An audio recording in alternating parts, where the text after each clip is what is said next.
김경수 경남지사의 1심 판결이 정치권을 강타하고 있습니다. 한국당의 대여 투쟁이 거세지는 가운데 민주당은 안희정 전 지사의 유죄 판결이라는 또 하나의 악재를 만났습니다. 여야의 지지율 격차가 갈수록 줄어들면서 설 연휴 민심의 흐름에 정치권이 촉각을 곤두세우고 있는데요. 자세한 전국 소식 알아봅니다. 최창렬 용인대 교수, 서성교 건국대 초빙 교수와 함께합니다. 두 분 안녕하십니까? 안녕하세요. 네. 자, 설을 앞두고 정치권에 정말 많은 일들이 있지 않았습니까? 설 밥상머리에 어떤 이슈가 좀 많이 올라갈까요? 정치적 이슈 말씀하시는 네, 건가요? 정치권에서요. 정치얘기 하겠습니까? 요즘같이 이렇게 여야가 극한 대립으로 갔는데 예. 어쨌든 오늘 어제 그리고 이제 1월 말에 예상을 뒤엎는 판결도 있었잖아요. 네. 김경수 도지사 그 법정 구속 참 예상치 못했던 일이었고 예. 또 안희정 전 지사도 이제 1심에서 무죄였는데 또 법정 구속됐어요.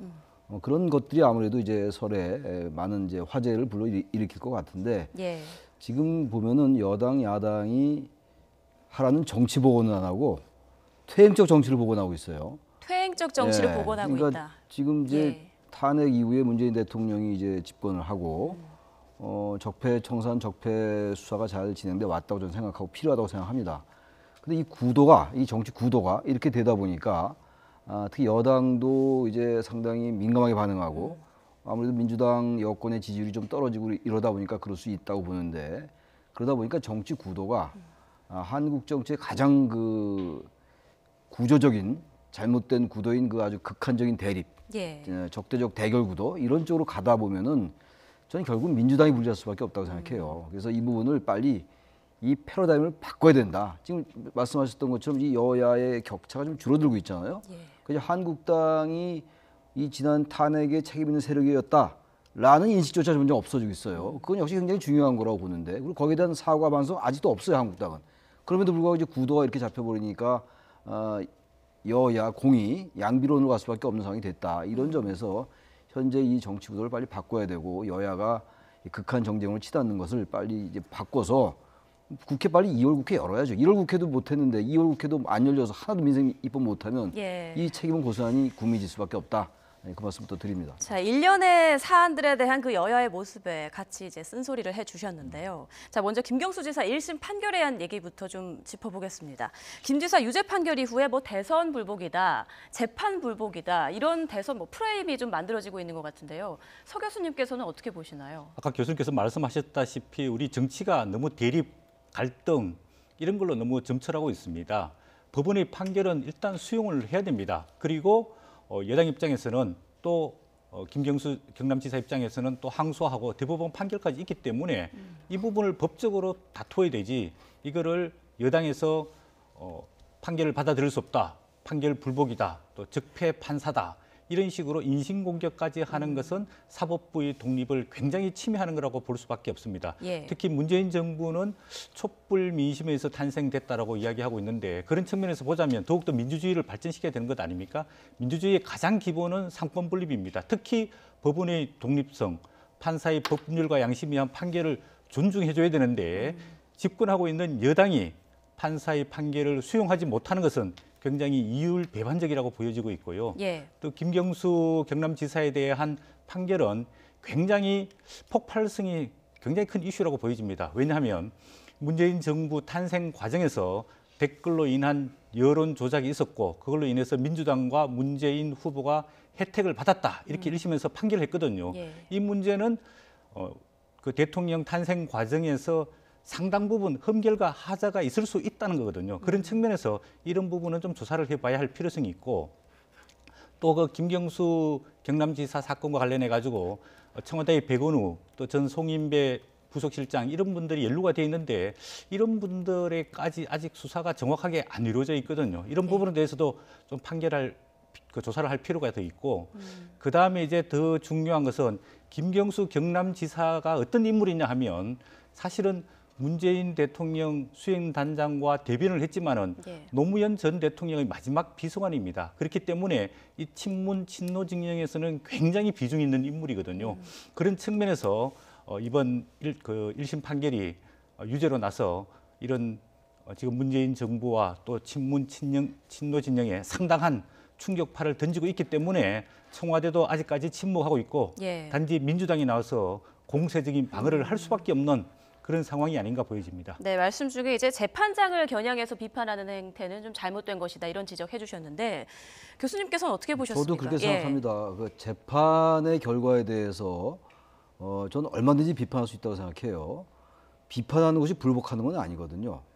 근데 지금 이제 뭔가 잘못된 게 이번에 이제 사법부 요직을 장악하고 있는 양승태 전 대법원장의 그 적폐 세력, 적폐 사단이 조직적으로 저항하고 있다 이런 식의 이런 취지의 얘기를 한 면이 있거든요. 이거는 잘한 말은 아니죠. 그 판사에 대한 얘기보다는 그 판결에 대해서 지나치게 이거는 그 드루킹의 말만 들은 거다라든지 뭐 그렇게 얘기는 얼마든지 할 수 있다고 저는 봐요. 네. 그런 다음에 또 그런 부분들이 또 반영돼서 또 이제 2심도 있는 것이고 또 뭐 최종심도 있는 거 아니겠어요? 증거가 어쨌든 여러 가지 그 법률적인 절차에 따라서 자기의 주장을 펼쳐나가면 되는 건데 재판 결과에 불복하는 것처럼 비출 수 있는 이러한 발언들은 민주당이 굳이 함으로써 예.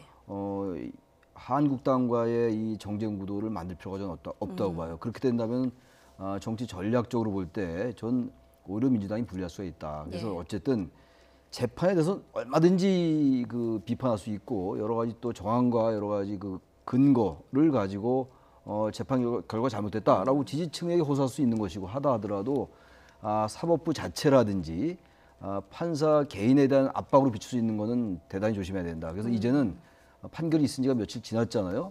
이제 예. 여권에서도 이제 그 아까 지금 마지막 비서관이고 김경수 지사가 그런 면이 있다 하더라도요. 그 부분은 그 부분이고 민주당이 냉정을 찾아야 된다고 보고 한국당도 마찬가지예요. 한국당도 대통령에 대한 조사를 거론하는 거는 대통령이 개입했다 아무런 근거도 없는데 이거야말로 나가도 너무 나간 정치 공세다라고 말씀드리지 않을 수가 없습니다. 알겠습니다. 두 교수님께서 이 부분에 대해서 좀 한 목소리를 내주셨는데 우리가 이야기를 나눈 것처럼 민주당은 이번 판결을 사법적폐 세력의 보복 판결로 규정을 했습니다. 정치권 안팎에서 판사에 대한 비난으로 옮겨붙는 양상인데요. 화면 함께 보시죠.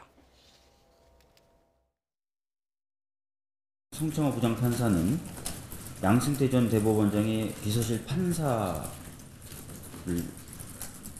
했었던 그래서 양승태 전 대법원장의 상당한 측근이다라고 볼 수도 있는 통상적으로 선고를 이틀 앞두고 갑자기 선고기일 변경한다는 것은 굉장히 이례적입니다. 그래서 양승태 전 대법원장의 구속 여부를 보고 판결 이유나 판결의 주문을 변경하려고 했었던 건 아닌가라는 의심을 가지게 됩니다. 사법부 요직을 장악하고 있는 양승태 적폐 사단이 조직적인 저항을 벌이고 있습니다. 네, 이 같은 민주당 주장에 대해서 한국당은 헌법 불복이냐 이렇게 또 강하게 비판하고 있지 않습니까?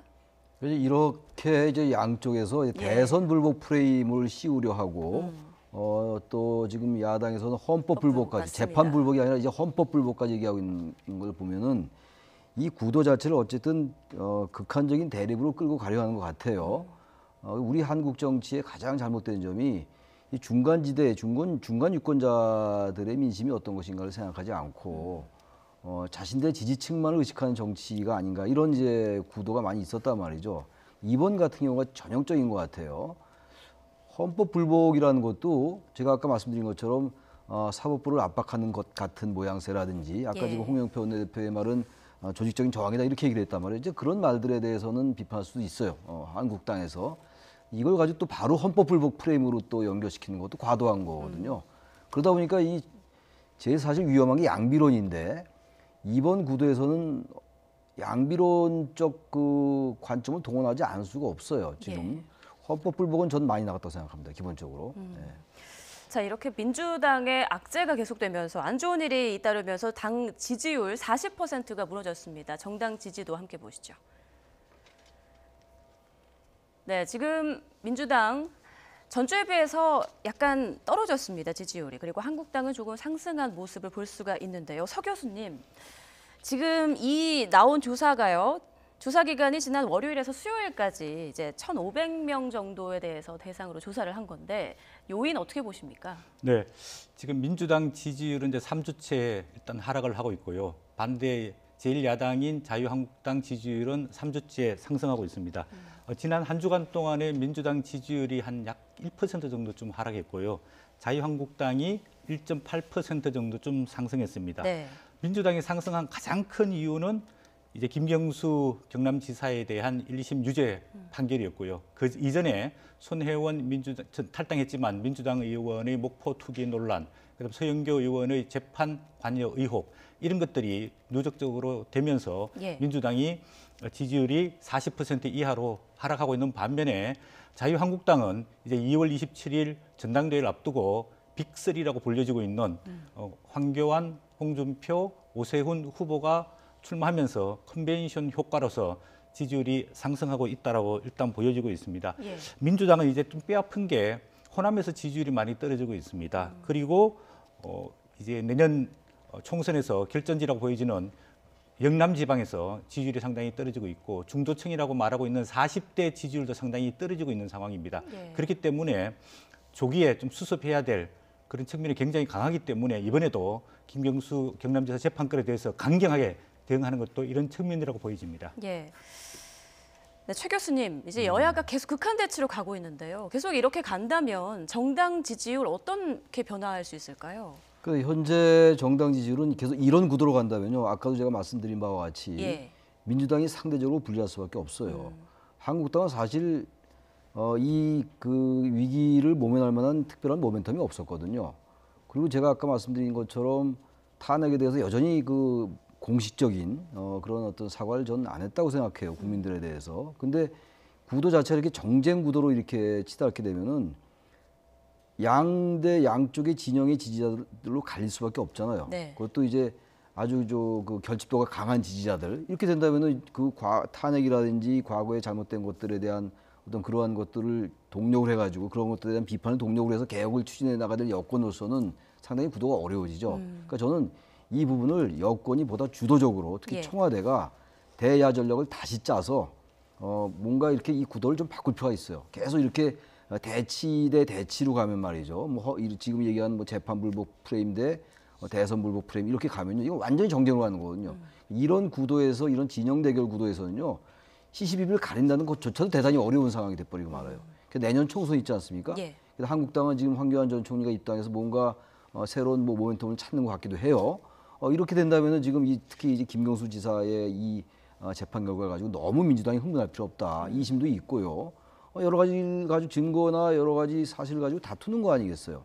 그래서 이런 거 가지고 지나치게 매몰될 필요가 없을 것 같아요. 그렇다면 결국은 굳이 따지면 이 민주당한테 불리할 수밖에 없다. 그래서 지지도가 별 차이는 아닙니다만 자꾸만 떨어지는 것 같아요. 연말 예. 연초에 여러 가지 사안들이 많이 있었잖아요. 손혜원 의원 투기 의혹도 있었고 맞습니다. 서영고 의원도 마찬가지예요. 이런 부분들 때문에 조금씩 떨어지는 거란 말이죠. 그야말로 가랑비에 옷 젖는 거거든요. 그러니까 이런 부분들을 구도를 바꾸라는 얘기예요. 구도를 바꾼다는 건 다시 단순하게 정치 공학적이고 정치 전략적으로 바꾸라는 게 아니라 이런 구도가 국민에게 아무런 도움이 안 된다. 민생 입법이라든지 이런 것들 이런 식을 가지고 청와대가 주도적으로 나서고 민주당도 마찬가지예요. 이 구도를 바꾸기 위해서 야당의 새로운 것을 제안하고 이렇게 나가야지 뭔가 바꾸고 민주당이 개혁의 동력을 얻을 수가 있다고 생각합니다. 예, 이런 상황에서 한국당은 대여 공세 수혜를 높이고 있습니다. 김경수 지사 판결 이후 연일 청와대의 입장 표명을 요구하고 있는데요. 오늘 나경원 원내대표가 다시 한번 입장을 밝혔습니다. 직접 들어보시죠.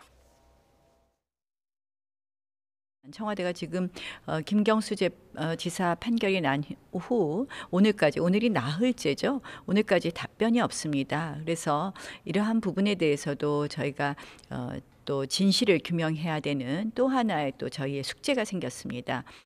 저희 당에서는 진상을 규명하고 또는 이 부분에 대해서 필요하다면 진상 규명 과정에서 대통령도 수사의 대상이 될 수 있지 않느냐 이런 이야기가 있는 것이죠. 이것에 대해서 이것이 바로 대선 불복으로 간다 이렇게 말한 적은 없습니다. 대통령도 수사 대상이 될 수 있다. 하지만 대선 불복이라는 입장은 아니다. 이렇게 밝혔습니다. 네, 이번에 김경수 지사에 대한 1심 판결을 보면은 댓글 활동으로 인해서 민주당과 문재인 후보가 상당 부분 정치적 이득을 얻었다. 이런 내용이 있고 사실 김경수 경남지사가 대선 과정 속에서 상당한 핵심적인 역할을 많이 했고 또 두루킹으로 알려지는 김동원 씨와 상당 부분 미팅과 협력 특수관계였다는 게 이번 판결문의 내용이 있습니다. 그런 측면에서 보자면 문재인 대통령도 일정 부분 인지를 했었지 않을까. 또 김정숙 여사가 그 민주당 대선 후보 경선 과정에서 견인성 가자라고 이야기했듯이 이런 그 도리킹 모임을 굉장히 비중 있게 다뤘던 측면으로 봤을 때는 개연성이 좀 있지 않을까.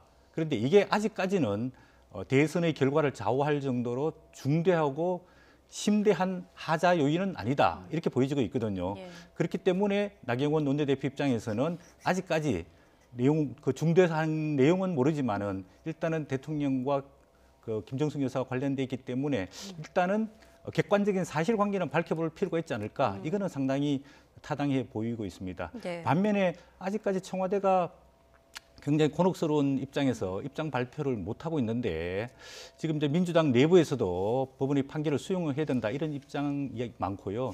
또 김병수 대법원장도 판결한 판사에 대한 공세나 비판을 멈춰야 된다 이런 이야기를 하고 있기 때문에 여당 입장에서는 또 청와대 입장에서는 좀 총 크게 이런 1심 판결을 겸허하게 수용하면서 앞으로 2심 대법원 판결을 지켜보겠다라고 하는 게 당당한 자세가 아닐까 보여집니다. 최 교수님께서는 청와대의 입장 표명 이 상황에서 필요하다고 보십니까? 청와대가 입장 표명을 왜 합니까? 삼권 분립하자며요. 네. 청와대가 사법부 판단에서 뭐라고 왈가왈부합니까? 만약에 또 무슨 얘기하면 거기에 대해서 또 무슨 시비가 붙을 텐데 제가 볼 때는 한국당은 아주 그냥 시비 걸기로 작정한 정당 같이 보여요. 묻지마 반대 같은 거. 청와대가 만약에 대변인이나 누가 발언 이 사안에 대해서 이 재판 결과에 대해서 얘기를 하면은 우리 서 교수 말씀처럼 그렇게 얘기한다면 넘어갈 수 있겠으나 좀 다른 또 단서 달고 얘기한다면 또 재판 불복한다고 또 얘기할 거 아니겠어요. 저는 그래서 이것도 정치적인 공세의 차원인 것 같아요. 어차피. 네. 그래서 청와대가 지금 여기에 대해서 사안에 대해서 답변을 한다 안 한다 그건 별로 의미가 없는 거죠. 청와대가 재판 결과에 대해서 아무런 얘기 안 했잖아요. 근데 거기서 얘기할 필요가 뭐가 있겠어요? 예. 오히려 청와대가 오히려 정쟁에 깊숙이 끼어드는 수밖에 안 되는 거기 때문에 저는 한국당이 그러한 노림수를 노린 게 아닌가 생각도 들어서 저는 청와대가 굳이 이 부분에 대해서 민감하게 반응할 필요 없다고 생각합니다. 네, 여야 모두 이제 이렇게 심각한 정치적 공세를 좀 이제 멈춰야 한다 이런 말씀 두 분께서 함께 해주셨는데, 자, 문 대통령 심경도 참 복잡할 것 같습니다. 얼마 전 또 딸 다혜 씨의 해외 이주 의혹이 터졌었고요. 또 김현철 보좌관 논란, 김경수 지사 법정 구속까지 줄줄이 이제 악재를 만나고 있는데요. 지금 어떤 상황일까요? 예, 이게 소위 말하는 이제 대통령 국정운영 3년차 징크스라는 게 있습니다. 3년차 예, 징크스다. 지금 문재인 대통령이 햇수로 3년을 맞이했고요. 개월수로 따지면 이제 21개월 차입니다. 3년 차에 접어들게 되면 아무래도 대통령 국정운영 동력이 떨어지고 지지도가 떨어지게 돼 있고 권력의 구심력이 상당히 약화되면서 측근의 비리 또 부정부패 이런 것들이 드러나고 있는데 이번 김경수 경남지사의 판결이 상당히 그런데 기름을 부은 격 아닌가 이렇게 보여지고 있습니다. 3년 차에 접어들게 되면은 초기에 세웠던 정책들이 성과를 내야 되는데 사실 지금 문재인 정부가 성과를 크게 못 내고 있거든요. 예. 남북 평화 문제도 아직 굉장히 교차 상태에 빠져 있고 특히 경제 문제가 굉장히 악화되어 있습니다. 서민 경제뿐만 아니라 중소기업, 자영업자 경제도 문제고 지금 대기업들도 상당히 곤혹을 겪고 있는 이런 상황이기 때문에 문재인 대통령이 가졌던 기대가 실망으로 돌아서면서 지지도가 하락하고 이 성과를 내기 위해서 최근에 이제 청와대 개편도 있고 2월 달에 개각이 있을 예정인데 이런 그 중대한 시점에서 이런 측근 비리 문제 또 가족들 문제가 터져나오면서 대통령이 상당히 곤혹스러우면서 이 문제를 어떻게 극복하고 집권 중반기를 안정적으로 관리하면서 성과를 낼 수 있을까 이런 부분에 상당히 고심하고 있을 것으로 보여집니다. 여기다가 이제 김 지사 1심 선고 뒤 불과 이틀 뒤에 이제 안희정 전 지사가 법정 구속되지 않았습니까? 또 지금 이재명 지사도 재판을 지금 진행하고 있는 상황인데 이렇다 보니까 여권 잠룡 순환 시대다 이런 말까지 나오더라고요. 글쎄요, 어쨌든 결과적으로 그렇게 예. 됐어요. 어제 안희정 전 지사의 경우도 그렇고 말이죠. 근데 역시 뭐 대선은 아직 많이 남았잖아요. 일단 그렇죠. 내년 총선이 있고. 예. 너무 지나치게 지금 우리가 대선에 너무 초점을 맞추는 게 아닌가라는 생각도 좀 들어요. 네. 자꾸 지나치게 대선만 의식하다 보니까 대선만을 의식하는 건 아닙니다만 그러다 보니까 민생이 자연히 멀어질 수밖에 없는 거거든요. 도대체 국회가 왜 존재합니까? 이제 우리는 국회 존재 이유를 물을 때가 된 것 같아요. 자꾸 제가 여야를 같이 싸잡아서 비판하는 것 같아서 안 됐습니다만 여당이 뭔가 하려 해도 이 한국당은 어쨌든 이 갈등을 증폭시켜서 뭔가 지지층을 결집시키려 하는 게 아닌가 이런 생각이 들어서 예. 사실 여야를 제가 같이 비판합니다만 야당이 정말 이제 각성할 필요가 있는 것 같아요. 너무 지나치게 제가 아까 묻지마 반대라는 표현을 썼는데 너무 반대로만 일관하는 게 아닌가.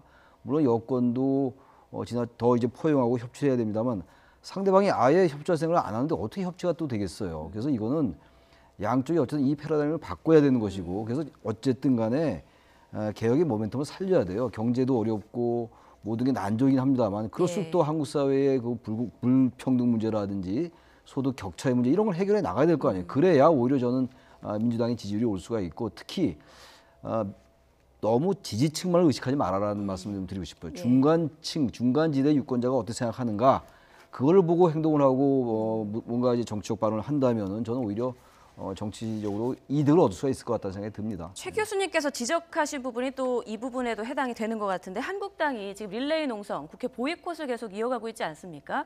국회 보이콧은 처음 그 조혜주 선관위원 임명 철회를 주장하면서부터 시작이 된 건데 사실 이게 너무 또 길어지고 있어요. 네, 그 자유한국당이 이제 농성을 1월 24일부터 시작했으니까 이제 일주일이 넘었습니다. 아까 말씀하신 대로 선관위의 그 선관위원은 선수가 아니라 심판, 공정한 입장에서 심판 역할을 해야 되는데 이번에 그 임명이 강행된 조혜주 선관위원이 민주당 대선 과정 속에서 활동을 했다.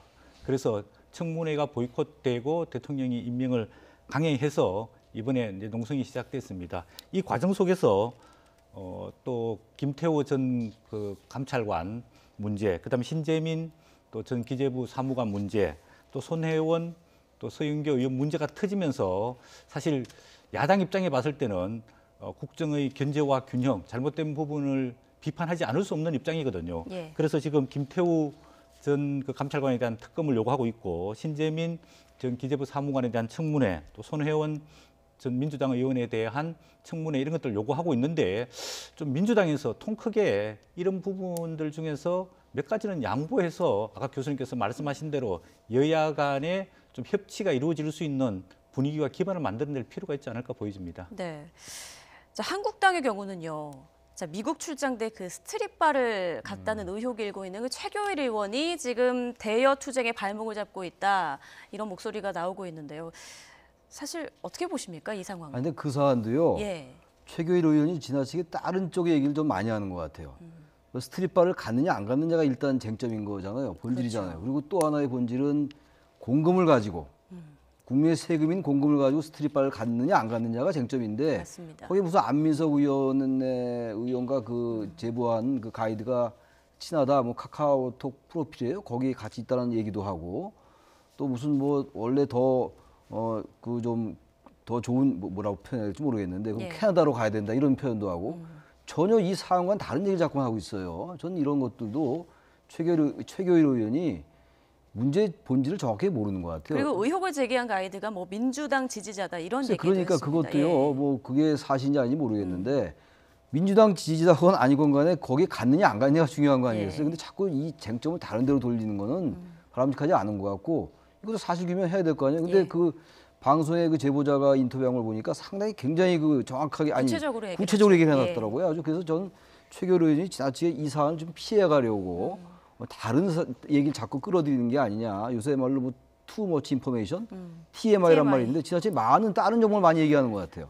그런 건 별로 바람직하지 않은 것처럼 생각이 됩니다. 사실 규명이 이루어져야 네, 한다. 그럼요. 예, 맞습니다. 자, 이제 한국당 얘기를 좀 해보겠습니다. 한국당은 지금 전당대회 흥행이 점쳐지고 있다 이런 얘기가 나오고 있는데, 자, 황교안, 오세훈, 홍준표 세 후보의 이제 지금 경쟁이 치열한 상황 아니겠습니까, 여전히? 네, 예. 이게 좋은 의미에서 좀 흥행이 돼야 할 필요성이 있다고 보여지고 있고 이제 컨벤션 효과가 상당히 나타나고 있는 것 같습니다. 왜냐하면 지금 빅3라고 불려지고 있는 3명의 후보가 야권 대선 후보 1, 2, 3등을 하고 있고 또 각각의 장점과 단점이 굉장히 뚜렷합니다. 예를 들어서 황교안 전 총리 같은 경우에는 굉장히 정통 보수고 친박의 지지를 받고 있는 반면에 또 확장성의 문제가 있고 또 홍준표 전 당대표 대선 후보는 굉장히 그 공세적이고 공격적이고 투쟁력이 있는 반면에 또 막말 또 뭐 품위 인격의 문제가 있는 분이고요. 또 그다음 오세훈 전 서울시장은 좀 참신한 새로운 세대 교체 20대, 30대, 40대 수도권에 표를 확장할 수 있는 반면에 또 당내에서는 세력이 약하기 때문에 이 3명의 후보가 어떻게 각축을 벌이고 누가 당 대표가 돼가지고 자유한국당을 다시 통합하고 혁신해서 내년 총선과 다음 대선을 이길 수 있을 것이냐, 이 관심이 많이 쏠려 있거든요. 특히 예. 이제 지금 문재인 정부와 여당이 좀 실망을 많이 하고 있기 때문에 국민이 이제 희망을 걸 때는 야당밖에 없지 않습니까? 그래서 네. 야당이 좀 잘 되기를 바라는 측면에서 국민적 기대가 상당히 많다라고 보여집니다. 조심스럽지만 서 교수님께서는 지금 어떻게 전망하세요? 당대표. 예, 보통 각 정당의 전당대회에는 대의원들의 표심이 굉장히 중요합니다. 예. 일반 여론보다는. 지금 자유한국당 전당대회도 당원 대의원들이 70%고 일반 여론조사가 30%입니다. 근데 이 당원 여론조사는 일반 민심하고는 상당히 차이가 있거든요. 예를 들자면 자유한국당 지금 대의원들이 50% 이상이 영남권 대의원들이 많습니다. 그런 측면에서 보자면 현재로서는 친박 다수가 차지하고 있는 영남권 의원들이 지지하고 있는 황교안 전 총리가 조금 유리한 반면에 또 TV 토론과 각 지역별 유세 이런 것들을 볼 때는 좀 미래로 가자면은 오세훈 전 서울시장 또 지금 여당에 대한 강력한 투쟁을 선호하는 대의원들 입장에 봐서는 홍준표 전 대표 같은 사람이 필요하지 않을까 이렇게 보이는데 조금 더 판세를 지켜봐야 할 필요성이 있습니다. 네, 오세훈 홍준표 후보는 TV 토론을 늘려야 한다는 입장이고 황교안 전 총리는 뭐 선관위 절차대로 따르자 이렇게 주장하고 있는데요. 뭐 이제 황교안 전 총리가 조금 앞서가는 것 같으니까 이제 토론 횟수를 줄이자기보다도 그런 것 같은데 네. 저도 그 말씀을 드려야 될 게 전 한국당 내부의 경쟁이니까 자신들이 뭐 여러 가지 쟁점이 있겠죠. 이제 홍준표 전 대표의 경우는 만약 황교안 전 총리가 되면 도로 침박당이 된다, 도로 탄핵당이 된다 이런 얘기고 황교안 전 총리는 지금 아주 뭐 정통 보수를 결집한다라고 표현을 쓰였는데 전 정통 보수보다는 강경 보수를 좀 결집하려 하는 게 아닌가라는 생각이 들어요. 그래서, 강경 보수요. 그래서 예. 저는 좀 어느 후보가 됐든 간에 한국당이 그 지나치게 색깔론이라든지 특히 이제 황교안 전 총리가 주체 사상 얘기를 하면서 청와대와 정부와 국회 요직을 장악했다 이런 말은 좀 피했으면 좋겠어요. 아까 제가 맨 처음에 하라는 정치 복원들을 안 하고 왜 퇴행적 정치를 복원하냐 이런 말씀드렸는데 지금 어느 시대인데 80년대, 70년대 그 반공 이데올로기가 판칠 때 얘기를 합니까? 주체 사상, 색깔론. 정당 정치에 처음 입문하는 분이 그래 처음 얘기가 색깔론입니까? 이런 것들 하지 말라는 그 주문 하나 하고 싶어요, 제가. 예. 마지막 질문 드리겠습니다. 이제 한국당 전당대회 이후 보수 우파 진영의 이제 정계 개편 움직임이 가시화되지 않을까 이런 전망이 있는데 어떻게 보십니까? 예, 이번에 이제 2월 27일 자유한국당 전당대회에서 선출되는 당 대표는 굉장히 중요한 역할을 해야 됩니다. 예. 지금 자유한국당 내의 통합뿐만 아니라 중도에 있는 바른미래당 일부와의 통합, 그다음 제야 보수의 통합 이런 통합 문제가 가장 큰 과제로 있고요. 그다음 두 번째로는 문재인 정부의 실정에 대해서 견제와 균형, 즉 비판을 제대로 할 것인가 못할 것인가 이제 이런 문제가 걸려 있고요. 내년에 이제 총선이 있습니다. 예. 총선 때 전문성 있는 참신한 많은 인재들을 영입해서 총선을 승리로 이끌어야 될 과제가 있습니다. 그래서 1단계는 자유한국당 내에 친박이냐 비박이냐 탄핵 찬성이냐 반대냐 이 프레임을 빨리 극복하고 예. 당내 통합을 이뤄내야 되고 그다음 두 번째는 바른미래당 제야 우파들과의 통합 문제 그다음 다음 총선 승리와 그다음 대선 승리로 가기 위한 프로그램 준비 이런 게 굉장히 중요하다고 보여집니다. 네, 알겠습니다. 여기까지 듣겠습니다. 최창렬 용인대 교수, 서성교 건국대 초빙 교수와 함께 전국 소식 자세히 살펴봤습니다. 두 분 고맙습니다. 네, 참.